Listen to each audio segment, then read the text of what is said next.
represent the Raka constituency, and Honorable Mutuza represents Kibwezi West. Honorable Bonia Loale is actually the Senator Kakamega. That again has to be considered.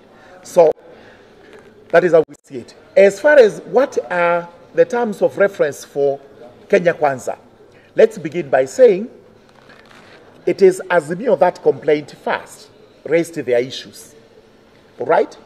And we came over here so that we can agree mutually on the terms of reference. We are going to have some agreement of some sort, a working agreement. It is in that agreement that possibly Kenya Kwanza may first and foremost put in their responses to what Azimio has raised, and also if they have their own issues, their own counter terms, then those can be put in there and Azimio can respond. At the end of the day, we have to look at what law needs to be amended. Number two, are there any policy decisions which we can recommend to the executive to implement to solve some of the problems facing the country? Yes, sir.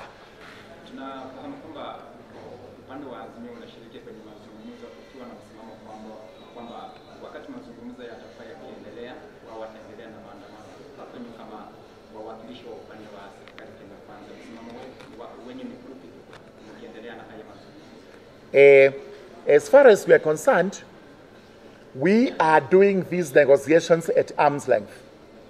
Neither side is taking an upper hand against the other. We are doing it equally on equal terms. One reason these talks were called is because of the demonstrations that were going over in the country, where we had destruction to property, to some extent loss of lives, and some easiness to our economy. So as we go on, it would be our position that Azimio should actually not carry on these demonstrations until the outcome of the talks is laid on the table. Yes. As we finish. Yes, sir.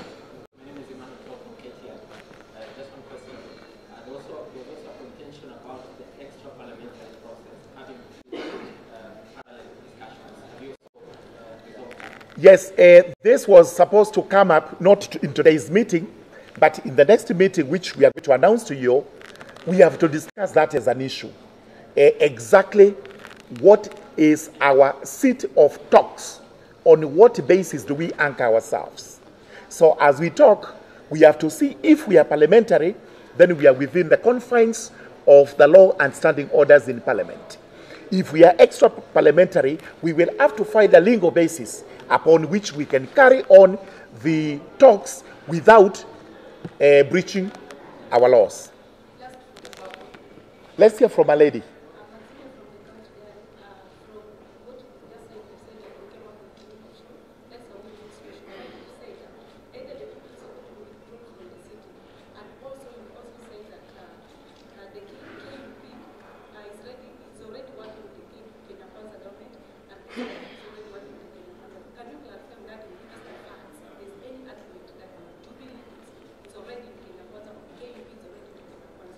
We have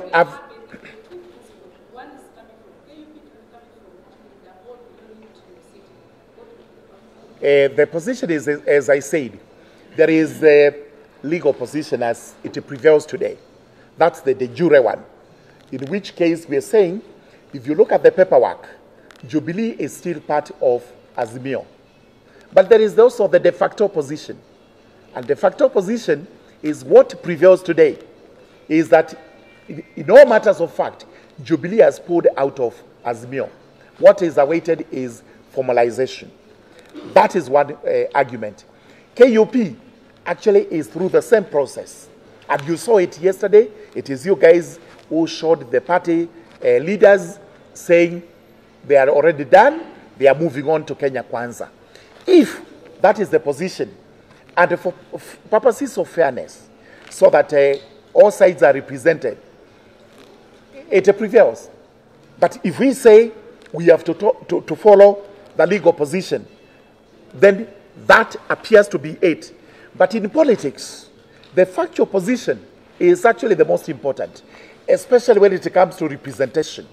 I've explained why, in our view, number one, we feel Honorable Kaidan needs to sit in this committee.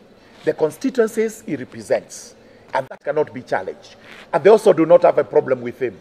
Therefore, that remains the factual position we have on the ground. Thank you very much, ladies and gentlemen. I think we've clarified as much as we could.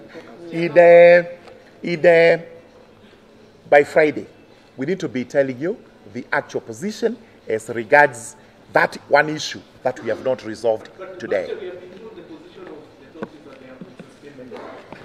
That is,